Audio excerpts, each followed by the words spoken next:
चलिए बुलेटिन की शुरुआत करते हैं। मुख्यमंत्री निवास में रविवार को जैन धर्म के सामूहिक क्षमावाणी कार्यक्रम का आयोजन किया गया, जहां पर सीएम बचनलाल शर्मा ने संबोधित करते हुए कहा कि भगवान ऋषभदेव से लेकर भगवान महावीर तक सभी जैन तीर्थकारों ने सदैव अहिंसा और क्षमा का संदेश दिया है। उन्होंने कहा कि भारत के सभी धर्मों में अहिंसा और क्षमा का विशेष महत्व दिया गया है और जैन धर्म ने इसे नई पहचान प्रदान की है। उन्होंने कहा कि जैन धर्म में अहिंसा और क्षमा सूक्ष्म से सूक्ष्म जीवों तक विस्तृत है और ये सिद्धांत विश्व शांति की ओर ले जाने वाली महत्वपूर्ण कड़ी है। जैन धर्म के पूज्यजनों का एक साथ आना राजस्थान की जनता के लिए एक सुंदर संदेश है। इसी के साथ सीएम ने कहा कि हमारी सरकार ने 9 माह के अल्प समय में ही प्रदेश में विकास की गति को बढ़ाया है। बता दें कि कार्यक्रम में उप मुख्यमंत्री डॉक्टर प्रेमचंद्र बैरवा, जन स्वास्थ्य अभियांत्रिकी मंत्री कन्हैयालाल समेत बड़ी संख्या में जैन समाज के प्रबुद्धजन उपस्थित रहे।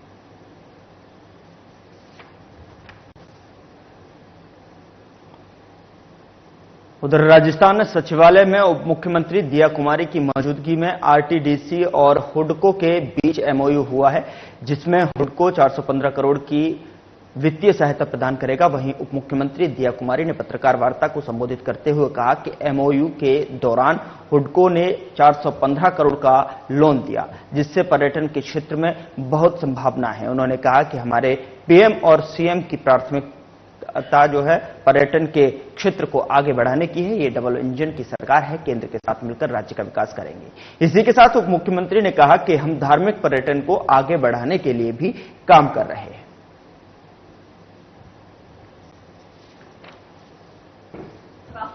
कि उन्होंने जो आज 415 करोड़ का हमको लोन दिया है और जिसकी और बहुत लॉन्ग टर्म लोन है ये।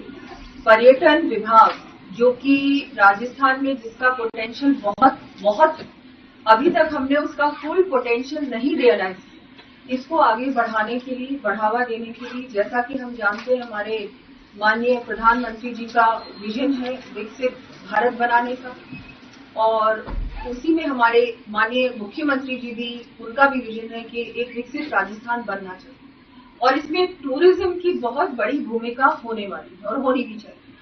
तो आज जो हम लोगों ने एमओयू किया है हुडको के साथ, ये एक बहुत हम लोगों के लिए एक बहुत बड़ा एक सपोर्ट होगा, क्योंकि टूरिज्म को आवश्यकता है फंडिंग की, सपोर्ट की, और वो हुडको के द्वारा आज हम लोगों को मिला है।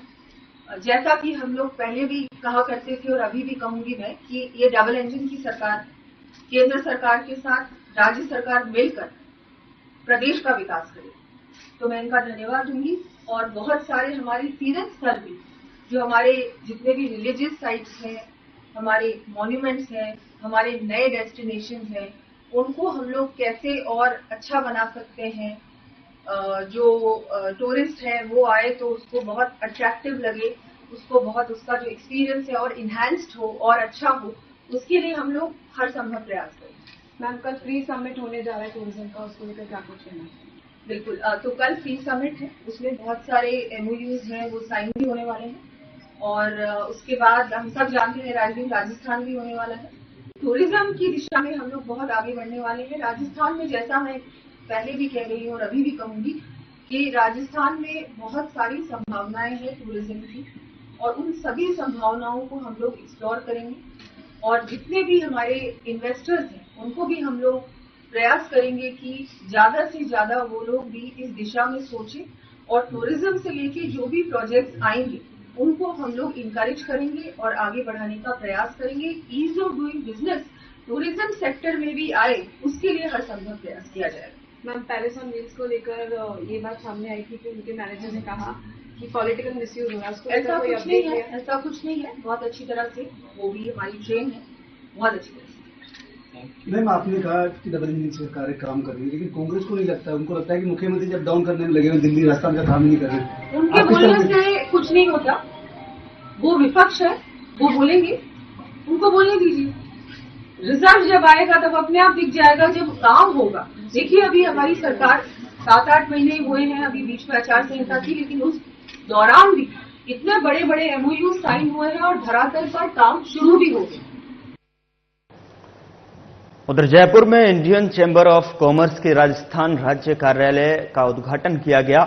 इस दौरान आपको बता दें कि जिस तरीके से मुख्य अतिथि के रूप में उप मुख्यमंत्री दिया कुमारी ने संबोधित करते हुए कहा कि राजस्थान अपने सोना, लोहा और पेट्रोलियम और नए खोजे गए लिथियम भंडार आदि जैसे प्रचुर प्राकृतिक संस्थानों का लाभ उठाते हुए अगले 5 वर्षों में 350 बिलियन यूएसडी की अर्थव्यवस्था बनने के लिए तैयार है। राज्य सरकार अगले 5 वर्षों में 5 लाख से अधिक नौकरियां, इंफ्रास्ट्रक्चर में सुधार लाने, पर्यावरणीय दृष्टि से टिकाऊ ऊर्जा और डिजिटल गवर्नेंस को बढ़ावा देने के लिए प्रतिबद्ध है, जिससे दैनिक जीवन में व्यापक बदलाव आएगा। राजस्थान के एक पसंदीदा निवेश गंतव्य बनने के साथ ये उपयुक्त ही है कि भारतीय चैंबर ऑफ कॉमर्स जैसा पुराना और प्रतिष्ठित चैंबर ऑफ कॉमर्स की स्थापना अब राजस्थान के राज्य में हुई है। इस साल चैंबर का उद्घाटन अनुकूल समय पर हो रहा है, जो राइजिंग राजस्थान इन्वेस्टमेंट समिट के साथ पूरी तरह संरेखित है।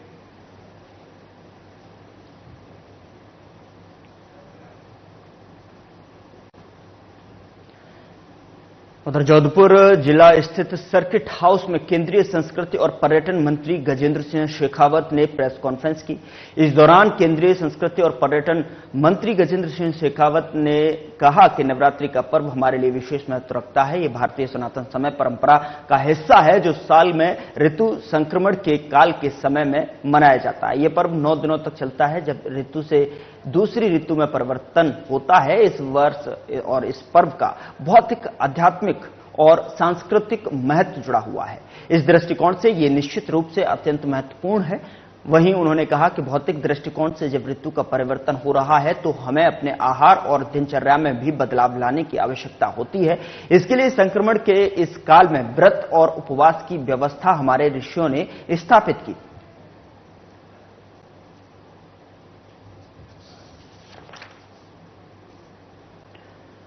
खबरों में आगे बढ़ते हैं। राजस्थान कांग्रेस कमेटी के social media and digital platforms department की प्रदेश कार्यकारिणी बैठक के लिए डिपार्टमेंट की नेशनल चेयरपर्सन और प्रवक्ता सुप्रिया श्रीनेत आज सुबह 7 बजे जयपुर एयरपोर्ट पहुंची, जहां डिपार्टमेंट के स्टेट चेयरमैन सुमित भगासरा ने अन्य पदाधिकारियों के साथ में उनका स्वागत किया। बैठक में सम्मिलित होने के लिए सुप्रिया के साथ एआईसीसी सचिव रुचिरा चतुर्वेदी और सोशल मीडिया प्रदेश प्रभारी सौरभ राय भी दिल्ली से जयपुर पहुंचे। बता दें कि राजस्थान प्रदेश कांग्रेस कमेटी के social media and digital platforms विभाग की ओर से प्रदेश कांग्रेस मुख्यालय इंदिरा गांधी भवन स्टेशन रोड जयपुर के राजीव गांधी सभागार में प्रदेश कार्यकारिणी और जिलाध्यक्षों की बैठक 7 अक्टूबर सोमवार यानी आज दोपहर 3 बजे आयोजित की गई है।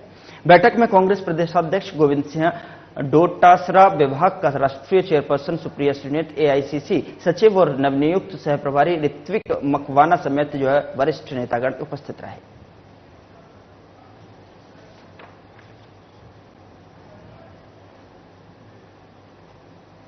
उधर शिक्षा और पंचायती राज मंत्री मदन दिलावर ने रविवार को रामगंज मंडी विधानसभा क्षेत्र में आने वाले कोटा दक्षिण नगर निगम के जयपुरडो में 22 करोड़ 9,79,000 के विभिन्न विकास कार्यों का लोकार्पण और शिलान्यास किया। मंत्री दिलावर ने वार्ड नंबर 32 में अजय आहूजा नगर स्थित राजकीय उच्च प्राथमिक विद्यालय में नवनिर्मित 2 कक्षों का लोकार्पण किया और नए कक्ष बनाने के लिए विधायक कोष से 15 लाख रुपए देने की घोषणा की। साथ ही विद्यालय को मिडिल स्कूल में क्रमोन्नत करने की भी घोषणा की है। साथ ही उन्होंने विद्यालय परिसर में आम का पौधा भी लगाया। बता दें कि कार्यक्रम में कक्ष निर्माण में सहयोग करने वाले दानदाताओं और भामाशाहों का भी सम्मान किया गया। वहीं शिक्षा मंत्री ने इस अवसर पर उपस्थित लोगों को संबोधित करते हुए कहा कि शिक्षा के विकास के लिए कोई कसर नहीं छोड़ी जाएगी। विद्यालयों में कक्षों की कमी को दूर किया जाएगा।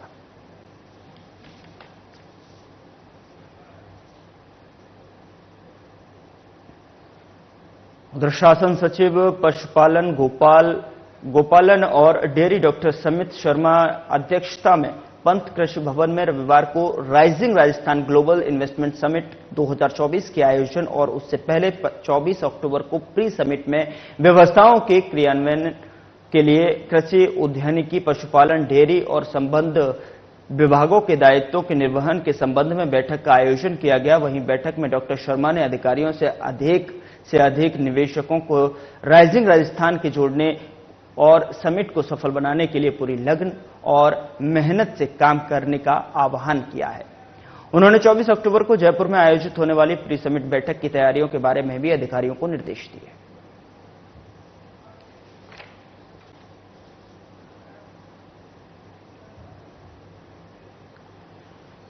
उधर जोधपुर स्थित उपनगरीय रायका बाग रेलवे स्टेशन के नाम में लंबे समय से जो त्रुटि थी उसमें सुधार के लिए देवासी समाज ने बड़ा आंदोलन किया था और सांसद हनुमान बेनीवाल ने लोकसभा के सत्र में नियम 377 के तहत रायका नाम के मध्य खाली स्थान हटाकर रायका करने की मांग रखी थी, जिस पर केंद्र सरकार ने मामले का परीक्षण करवाया और रेल राज्य मंत्री रवनीत सिंह बिट्टू ने सांसद हनुमान बेनीवाल को लिखित में जवाब भेजते हुए कहा कि दस्तावेजों में रायका बाग के नाम में सुधार कर दिया गया है। सांसद बेनीवाल ने कहा कि देवासी समाज की भावना को ध्यान में रखते हुए समाज के प्रतिनिधिमंडल की ओर से अवगत करवाई गई मांग को ध्यान में रखते हुए उन्होंने लोकसभा में मुद्दा उठाया था, जिस पर रेल मंत्रालय ने यह मोजीज लोगों ने सांसद बेनीवाल का धन्यवाद भी ज्ञापित किया है।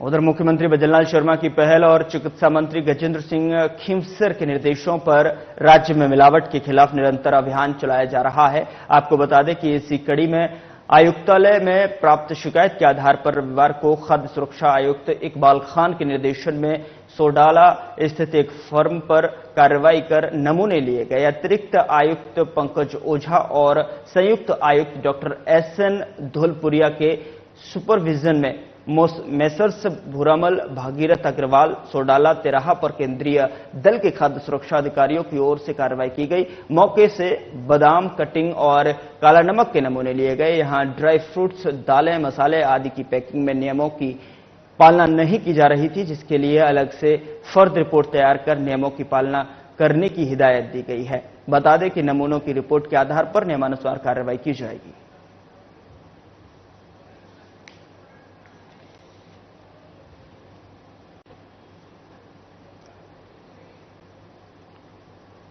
उधर टोंक के जिराना में चारागाह भूमि पर कई दशकों पुराने अतिक्रमण को हटाने के कोर्ट के आदेशों की कार्रवाई से एक दिन पहले आज चारागाह भूमि पर बसे ग्रामीणों ने जिला कलेक्टर के नाम मुख्य कार्यकारी अधिकारी परशुराम धनका को ज्ञापन सौंपा है। इस ज्ञापन के माध्यम से कार्रवाई रुकवाने और उक्त भूमि का रूपांतरण कराने जाने की गुहार लगाई गई है। ग्रामीणों का कहना है कि उक्त जमीन पर बने आवासों के अलावा उनके पास कोई दूसरे आवास भी नहीं है। साथ ही ग्रामीणों का कहना है कि उनकी पीढ़ियां यहां निवास करती हैं।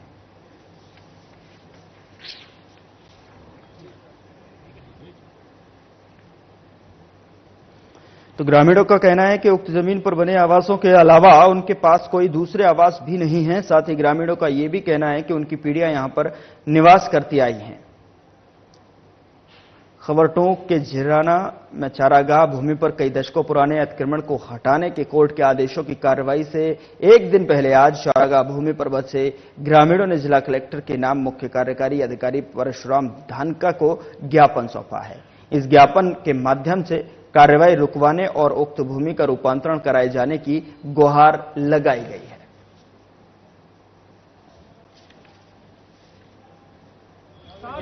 ये हाई कोर्ट से आदेश आया था, तो हमारे पास भी एसडीएम साहब के यहाँ से आदेश आया है और ये जहां भी ये निवास कर रहे हैं वो कम से कम 100 से 125 साल वर्ष पुराने निवास कर रहे हैं। यहाँ कई धार्मिक स्थान है और सब लोगों ने पुख्ता तामीर कर रखा है। सब अपने सहपरिवार वहां रहते हैं, तो इनको हटाया जाना बहुत अनुचित है, गलत है। आज संडे के दिन आने का क्या जरूरत है? कल की दिनांक दी है उसमें हटाने की। हमारी 2 पीढ़ियां वहाँ गुजारा कर चुकी और ये तीसरी पीढ़ी चल रही है। हमारा पुश्तैनी मकान है, बने हुए हैं और हमारे साथ और भी हमारे भाई हैं, उनके मकान है, कम से कम 300-400 मकान है। वहाँ हर सुविधा है। जिराना में क्या जैसे लोग आए हैं कि उन्होंने 100-125 साल से वहाँ काफी सारे मकान बने हुए, उनके लिए हाई कोर्ट में पब्लिक इंटरेस्ट लिटिगेशन लगाई थी कि इन्होंने कि इनको ये अतिक्रमण में बने हुए इनको हटाने के लिए है। तो उसी संबंध में आज ये सब लोग जिराना गांव से काफी संख्या में लोग अपना ज्ञापन प्रस्तुत करने आए थे कि हमें कुछ समय दे दिया जाए इसके लिए। तो उसी बारे में आज इनसे वार्ता करके और इनको कुछ समय जैसे चाह रहे थे, कल 7 तारीख को इनका अतिक्रमण हटाने का दिन फिक्स किया था, तो उसके संबंध में इन्होंने जो अपनी बात रखी उसको मद्देनजर रखते हुए इनको कुछ महीने भर का समय हमने दिया। उधर एसकेडी कैंपस में जो है प्रथम दीक्षांत समारोह का आयोजन किया गया। इस अवसर पर उप मुख्यमंत्री doctor Premchand Bairwa, MGS university के कुलपति मनोज दीक्षित, कृषि विश्वविद्यालय के कुलपति प्रोफेसर अरुण कुमार, WWE के विश्व प्रसिद्ध रेसलर द ग्रेट खली सहित कई जनप्रतिनिधि और गणमान्य लोगों ने शिरकत की। बता दें कि कार्यक्रम की शुरुआत से पूर्व गुरु गोविंद सिंह चैरिटेबल ट्रस्ट के चेयरमैन बाबूलाल जुनेजा और बीजेपी नेता देवेंद्र अग्रवाल ने deputy CM doctor Premchand Bairwa को बुके देकर स्वागत किया। मौके पर राजस्थान के deputy CM doctor Premchand Bairwa ने कहा कि गुणवत्ता और न्यायपूर्ण शिक्षा उपलब्ध करवाना राष्ट्रीय शिक्षा नीति का मकसद है। एसकेडी यूनिवर्सिटी इन उद्देश्यों को पूर्ण करने में सफल रही है। बता दें कि हनुमानगढ़ जिला कृषि प्रधान है और एसकेडी यूनिवर्सिटी कृषि के क्षेत्र में नवाचारों के माध्यम से सफलता का सोपान तय कर रही है।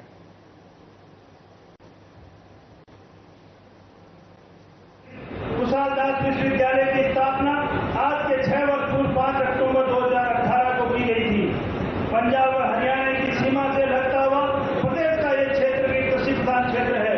इसी से प्रेरित होकर श्री कुशालदास विश्वविद्यालय ने कृषि के क्षेत्र में विशेष अनुसंधान के साथ साथ नवाचार किए जा रहे हैं और यहाँ के मेहनत कश किसानों को प्रशिक्षित किया जा रहा है, जो अपने आप में एक उपलब्धि है।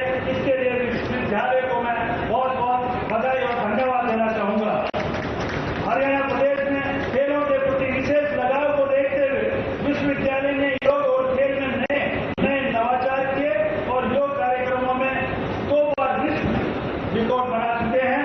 मुझे बताया गया है कि विश्वविद्यालय में कृषि, खेल और योग के साथ साथ राष्ट्रीय शिक्षा नीति के अनुरूप व्यवसायिक पाठ्यक्रम, पैरामेडिकल कोर्स, फिजियोथेरेपी कोर्स संचालित किए जा रहे हैं। ये एक अच्छी बात है। 5 अक्टूबर 2024 को आज विश्वविद्यालय का प्रथम दीक्षांत समारोह आयोजित हुआ, जिसमें द ग्रेट खली एक आकर्षक का केंद्र रहे। इसके साथ साथ उप मुख्यमंत्री, राजस्थान उप मुख्यमंत्री डॉक्टर प्रेमचंद बैरवा की गरिमामय उपस्थिति रही। उसी उपस्थिति के सामने विद्यार्थियों को दिशा दी गई और डिग्रियां प्रदान की गई। लगभग 200 विद्यार्थियों ने इसमें शिरकत की और बड़े ही उत्साह के साथ कार्यक्रम का आयोजन किया गया है। आज हमारे विश्वविद्यालय प्रांगण में हमारे प्रथम दीक्षांत समारोह का बहुत ही सफलतापूर्वक आयोजन हुआ, जिसमें मुख्य अतिथि डिप्टी सीएम साहब श्री बैरवा जी प्रस्तुत रहे तथा विशिष्ट अतिथि के रूप में वीसी एमजीएसयू यूनिवर्सिटी और VC Bikaner agriculture university present रहे। कार्यक्रम बहुत ही शानदार रहा। सैकड़ों विद्यार्थियों को उनकी पीएचडी की डिग्री अवार्ड करी गई तथा गोल्ड मेडल भी डिस्ट्रीब्यूट करे गए, जो उनके उत्कृष्ट स्पोर्ट्स में और उत्कृष्ट एकेडमिक करियर को लेकर। मैं इसके लिए तमाम अपनी सारी टीम का, अपने लोगों का बहुत बहुत धन्यवाद करना चाहूंगा। साथ साथ मीडिया माध्यम का भी बहुत बहुत धन्यवाद करना चाहूंगा, जिन्होंने इस कार्यक्रम को बेहद ही। उधर बानसूर कस्बे के बालावास रोड स्थित स्कूल ग्राउंड में नवरात्रि महोत्सव के चलते डांडिया नृत्य का आयोजन किया गया। आयोजनकर्ता प्रवेश बोहरा ने बीजेपी जिला संयोजक शशिकांत बोहरा को अतिथि बनाया। डांडिया नृत्य शुरू होने से पहले गणेश वंदना कर कार्यक्रम की शुरुआत की और मुख्य अतिथि को गुलदस्ता देकर सम्मानित किया। बता दें कि कस्बे की महिलाएं रंग बिरंगी वेशभूषा में गुजरात की तर्ज पर जमकर डांडिया नृत्य किया। इस दौरान फिल्मी गानों और हरियाणवी गानों पर महिलाओं और पुरुषों ने धूम मचाई। बता दें कि बानसूर में पहली बार डांडिया नृत्य का बड़ा आयोजन किया गया। इस दौरान आयोजनकर्ता प्रवेश बोहरा ने सभी अतिथियों का माला पहनाकर जो है स्वागत और आभार जताया।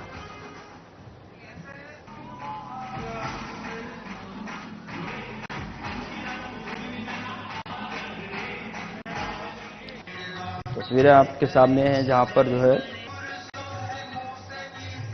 बानसूर में पहली बार डांडिया नृत्य का बड़ा आयोजन आप देख पा रहे हैं। इसमें कि महिलाओं ने रंग बिरंगी वेशभूषा के साथ में जमकर डांस किया।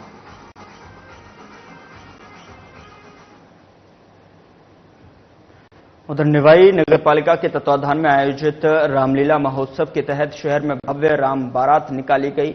कंकाली माता की मंदिर से पूजा अर्चना के बाद बारात रवाना हुई। वहीं जगह जगह राम बारात का श्रद्धालुओं ने पुष्प वर्षा कर स्वागत किया। राम बारात गणगौरी बाजार से रवाना होकर चौहट्टी बाजार, सर्राफा मार्केट, बिलाला मार्केट, बड़ा बाजार, पटेल रोड, बस स्टैंड होते हुए अहिंसा सर्किल और आदित्य प्लाजा और प्रताप स्टेडियम पहुंची, जहां तोरण और वरमाला कार्यक्रम हुआ।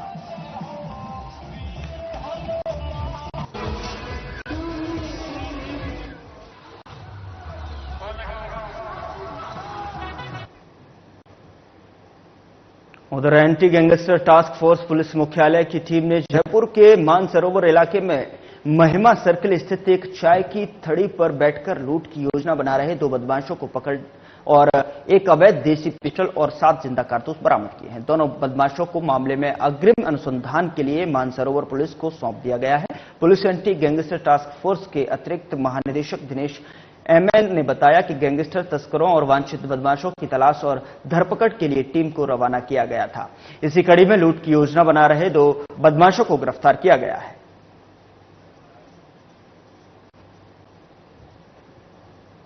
उदयपुर जिले के सायला थाना इलाके में गायफल गांव की माइंस के पास एक युवती पर जानलेवा हमला कर मोबाइल और गहने लूटकर ले जाने के मामले में पुलिस ने त्वरित कार्रवाई करते हुए 3 आरोपियों को गिरफ्तार कर लिया है।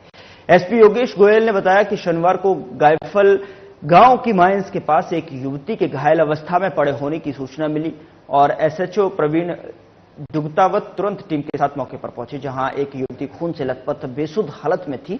उसका एक पैर पत्थर से कुचलकर तोड़ा हुआ था, जिसे तुरंत पुलिस वाहन से पीएचसी सायरा लाया गया। मामले की गंभीरता को देखते हुए एसपी गोयल ने एसएचओ प्रवीण जुगतावत के नेतृत्व में घटना के खुलासे और आरोपियों की गिरफ्तारी के लिए एक विशेष टीम का गठन किया। मौके पर एफएसएल और डॉग स्क्वाड टीम को बुलाकर साक्ष्य जुटाए गए। साथ ही आपको बता दें कि घायल युवती की पहचान के बाद आसूचना संकलन और साइबर सेल की सहायता से आरोपियों के बारे में पता लगाकर पुलिस ने संदिग्ध कैलाश, ललित और सुरेश को डिटेन कर लिया है। पुलिस ने पूछताछ की तो आरोपियों ने घटना का स्वीकार की और इस पर 3 आरोपियों को गिरफ्तार कर लिया गया है। पुलिस की टीम इनमें से अन्य घटनाओं और साथियों के संबंध में गहनता से पूछताछ करने में जुटी हुई है।